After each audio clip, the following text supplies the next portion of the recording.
رمضان رمضان رمضان يا حبيب رمضان. Assalamu alaikum wa rahmatullahi wa barakatuh. Welcome back to a new episode of Ramadan, the month of change. This episode, I will move to a new topic after we spend many episodes talk about changing our relationship with the Quran and how we read the Quran and contemplating on the verses of the Quran, because I think that's so important for us. But in this episode, I would like to talk about something has to do with our children. We need to change the why. Hopefully Ramadan help us to change the way we think about our children. And I want to start with a very interesting story about Umar ibn Abdul Aziz, rahimahullah ta'ala. Muqatil ibn Sulaiman entered to the court of Al-Mansur, the Abbasi Khalifa, when he became a caliph. So Al-Mansur told him, "Idhni ya Muqatil, give me a reminder." Then Mansur said, Muqatil said to Al-Khalifa, "Would you like me to give you a reminder or admonition of something that I heard or I witnessed?" He said, "No, something that you have witnessed will be more powerful." Then he said, "Ya Amir al-Mu'mineen, Umar ibn Abdul Aziz," and he looked, and all this is the Umayyad dynasty, this is Abbasi, sensitive, but he still brought the subject or the example. He said, Umar ibn Abdul Aziz had 11 sons, and he left behind him when he died only 18 dinar. His funeral cost 5 dinar. His grave was purchased with 4 dinars, so that's 9 dinars. And the rest was divided among his 11 or her children. In the same time, Hisham ibn Abdul Malik had 11 sons. And each one of his children, when Hisham ibn Malik died, inherited 1 million dinars. And Allah is my witness, Ya Amir al-Mu'mineen, I saw in one day one of Abdul's children donating 100 horses for the sake of Allah. Have enough money to give 100 horses for the sake of Allah. And I've seen the same day one of Hisham's sons was begging in the street for money. People, this is something I witnessed. Umar Abdul Aziz, in his deathbed, he was asked, "What did you leave for your children?" He said, "I left for them taqwallah. I left for them Allah. If they are righteous, Allah said that He yatawalla salihin, He take care of the righteous. And if they are not, I don't want to leave for them any money that they used to disobey Allah subhanahu wa ta'ala with it." It's been mentioned or narrated that Umar ibn Abdul-Aziz's daughter came to him and she was crying. He said, "Sweetie, why are you crying?" And it was Eid. Then she said, "I want a new dress, new clothes, kids and happy and wearing new clothes, and I'm looking for one. I'm the daughter of the Khalifa and I have old clothes." Umar, moved by her tears, and he went to Bayt al-Mal, the treasury of the Muslims, and he said, "I would like you to give me my salary for basically the next month or next period of time." Then he said to him, "Why? Why would you need it in advance?" Then Umar said, "I want to buy something for my daughter." He said, "I don't mind to give it to you in advance, but with a condition." Umar said, "What's the condition?" He said, "That you guarantee me that you will live until next month. What if you die and you don't have any money to pay me back or to pay the Muslims back?" Then Umar radiallahu anhu put his head down and thought about it, and he went back. And he gathered all his children. And he said, "You have two choices. We all be patient and we all go to Jannah together. Or you don't want to be patient and your father start taking money that doesn't belong to him and he will go to hellfire." Then all of them said, "No, our father, ya Abana Nasbir, we'll be patient." And he said, Yani, can you imagine this respond? I wish that we have the father today, and I wish we have children like his, and I wish we have Khazin, the guard or the secretary of treasury that he had at that time. What I want us to learn from this story today, what the thing that I'm asking you to change when it comes to the way you think about your children. Number one, I want you, when you think about your children, your family, to remember that you only feed your children what is halal. Wallahi, it's not worth it that we do what is haram just to provide for our children. Allah subhanahu wa ta'ala said, يا أيها الناس كلوا مما في الأرض حلالا طيبا ولا تتبعوا خطوات الشيطان إنه لكم عدو مبين. O mankind, eat from the halal that Allah subhanahu wa ta'ala provided you with in this earth. And do not follow the footsteps of the shaitan. Because shaitan footsteps, he doesn't come to tell you, hey, do the haram, disobey Allah. Step by step, hey, your children need that, you're doing it for better reason, you this, justify that, there is khilaf about this, there's some ulama said it's okay. And step by step, you find yourself completely far away from the halal. You're in the middle of the haram. Make sure that you don't ever seek Allah's provision by disobeying Him. As the Nabi ﷺ said in the hadith Hudayfa, وَإِنَّ وَلَا يَحْمِلَنَّكُمُ اسْتِبْطَاءُ الرِّزْقِ أَن تَطْلُبُوهُ بِمَعْصِيَةِ اللَّهِ. Do not let the delay of the provision make you seek provision by haram way, by doing what is not lawful. فَإِنَّهُ لَا يُدْرَكُ مَا عِنْدَ اللَّهِ إِلَّا بِطَاعَتِهِ. You only get what Allah has by obeying Allah subhanahu wa ta'ala. And this hadith reported by Al-Bazzar and authenticated by scholars, or some scholars of hadith like Al-Mundiri and others. In Nabi Sallallahu Alaihi Wasallam, in a more authentic narration, Sahih Muslim, he said, a man traveling, making dua, and Allah will not accept his dua. Why? أَنَّ يُسْتَجَابُ لَهُ. Because he's feeding himself from haram. All his source of income is haram. So that's one thing, but there is more to be said about what needs to be changed when it comes to the way we look at our children. So let's have a quick break. Stay tuned. I will see you soon, inshallah.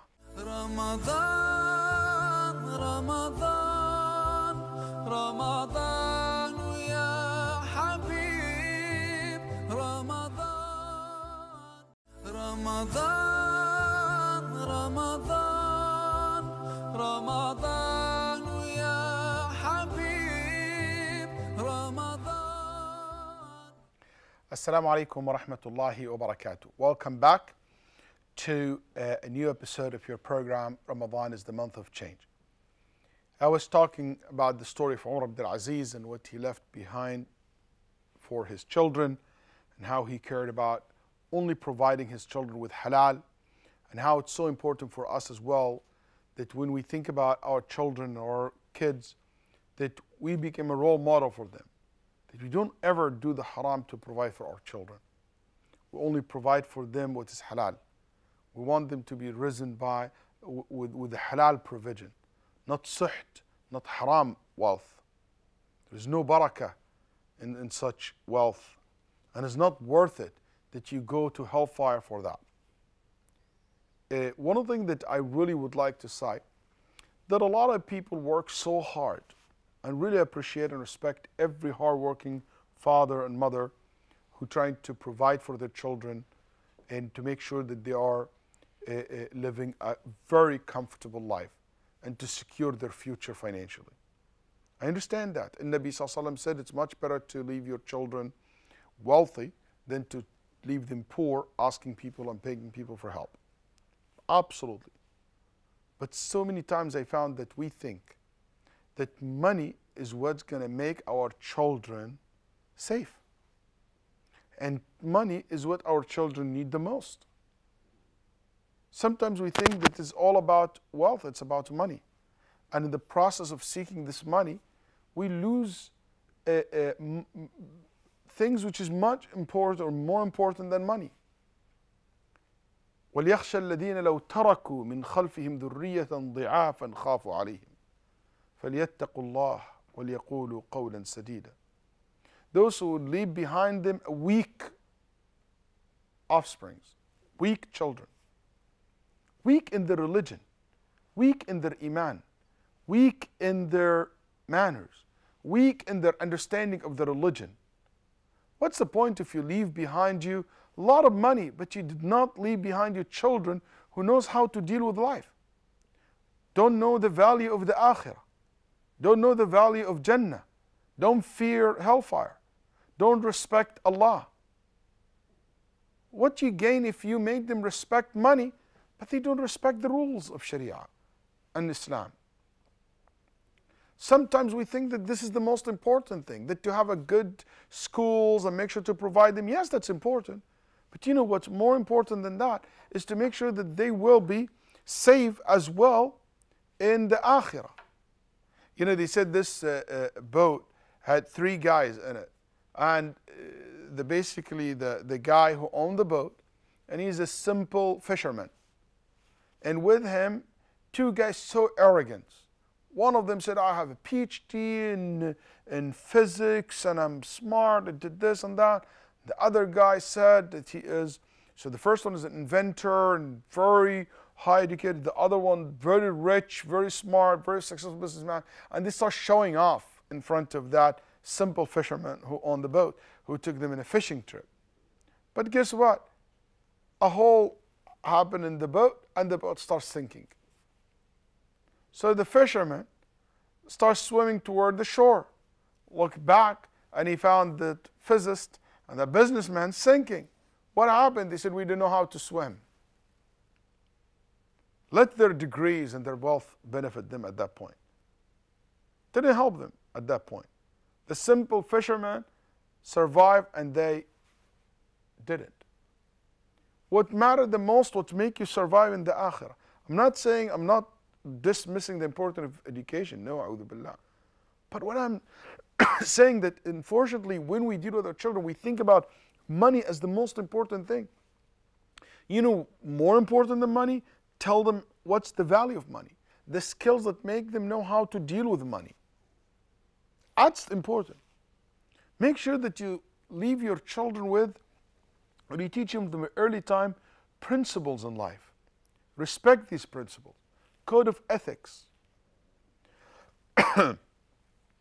Make them know how to respect others, how to be content with what Allah subhanahu wa ta'ala gave them. The real value of money is not a master, it's a servant. The real value of the dunya, the real value of the religion, the real value of the akhirah, the importance of virtue, the importance of sadaqah, charity, the importance of good quality and character trait like generosity, forgiveness. Teach them how to learn how to be merciful, respectful to others. That's what Allah subhanahu wa ta'ala will protect your children with the most. The value of time. Also, one thing that I would like us to change when it comes to dealing with our children, especially in reflecting upon the story of Umar Abdul Aziz, make sure that you are honest with your children. Don't let them live in basically not real in reality. Many parents try to show off in front of their kids, making their kids believe that the parents have everything. You know what? I tell my kids sometimes, sorry, I don't have the money to offer to buy you this new toys. I can't buy this game. I can't buy this, open all these accounts for cell phones for each and every one of you. You know, don't let them live in a life that is not the reality. What he told them, was very honest with his children. He said, that's what it is, that's what I have, that's what I can do, that's what I cannot do.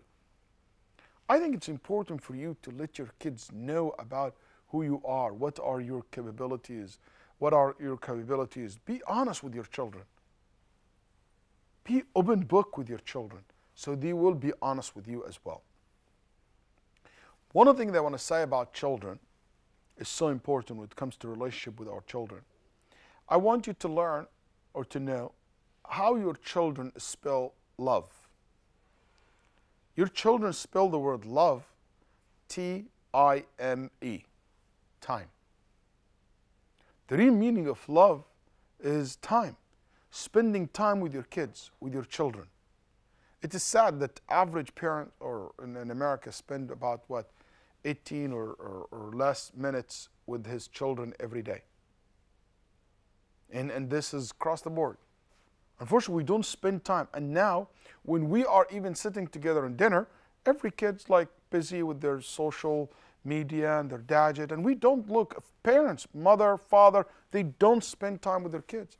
In the car, watching TV, in the van, you know, playing movies. And that's all what they do. They don't talk to each other. They maybe scream at each other sometimes, but we don't spend time together. And when we do, we don't connect. So one of the things I want to see is a change. Let's invest in this Ramadan to change this situation and to invest more time with each other, preparing food together, serving the community, volunteering, making i'tikaf together, maybe going for Umrah together, you know, praying Taraweeh together, talking about what these verses is all about, maybe making competition in reading Quran, maybe in reading the book of Seerah together. Make sure that you do that. Invest time with your children. May Allah subhanahu wa ta'ala to protect our family. And I hope this one of the changes that we can do during this month of Ramadan. Wassalamu alaikum wa rahmatullahi wa barakatuh. رمضان رمضان رمضان يا حبيب رمضان